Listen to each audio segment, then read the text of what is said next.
Bonjour à tous, ici Tacta pour vous apporter le condensé de l'actualité du jour. Et elle, François Le Texier a présenté des excuses à John Textor. Sorti sur civière après l'énorme semelle de Lucas Tassin, Corentin Tolisso n'aura vécu que de l'extérieur la situation ubuesque qui a amené à la « foot mercato ». En direct, guerre en Ukraine, l'armée russe annonce avoir repris les bombardements après la trêve de Pâques, que les deux camps s'accusent mutuellement d'avoir violé. Volodymyr Zelensky a affirmé que la Russie avait violé le cessez-le-feu près de 3000 fois au cours du week-end. Plus tôt, Moscou avait accusé Kiev d'avoir attaqué les oblasts de Belgorod, Briansk et Koursk. Le pape François, artisan de la modernisation de l'Église catholique, est mort à l'âge de 88 ans. Premier souverain pontife sud-américain, Roré Bergoglio était devenu le 266e chef de l'Église catholique le 13 mars 2013. Direct. Inondations dans le sud-ouest, Dordogne, Gironde et Corrèze en vigilance orange, suivez l'évolution des crues.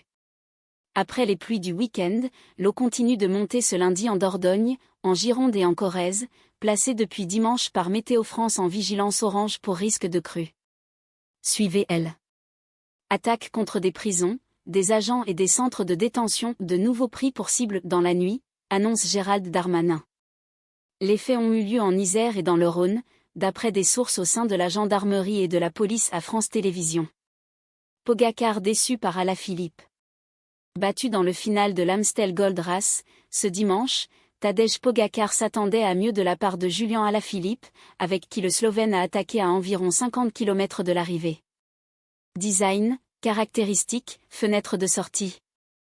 Tout ce que l'on sait sur la gamme 2025 d'Apple. L'iPhone 17 ne serait plus l'iPhone que vous connaissiez. Voici tout ce que l'on sait à son sujet. Si l'iPhone 16e a été lancé, Apple a encore beaucoup de attaques de prison, des agents pénitentiaires et des centres de détention pris pour cible cette nuit, annonce Darmanin.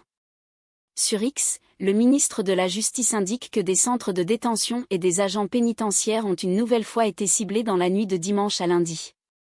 Il n'y a pas eu de blessés. Audience, le film inédit Astérix et Obélix, l'Empire du Milieu sur TF1 a-t-il résisté face au classique La Folie des Grandeurs sur France 2? Astérix et Obélix, l'Empire du Milieu, La Folie des Grandeurs, Mystère au paradis, zone interdite. Les audiences de la soirée du dimanche 20 avril 2025. Diane Kruger toute nue au cinéma, il faut savoir s'abandonner complètement. Le plus souvent opposée à exposer son corps dans les films, Diane Kruger a fait une exception pour David Cronenberg et son thriller, Les Linceuls, sorti en 2024. Dans un entretien avec Paris Match, l'actrice a expliqué le travail considérable derrière ce choix. Merci d'avoir partagé ce moment avec moi, les amis. Je vous dis à demain pour de nouvelles aventures palpitantes dans le monde de l'information.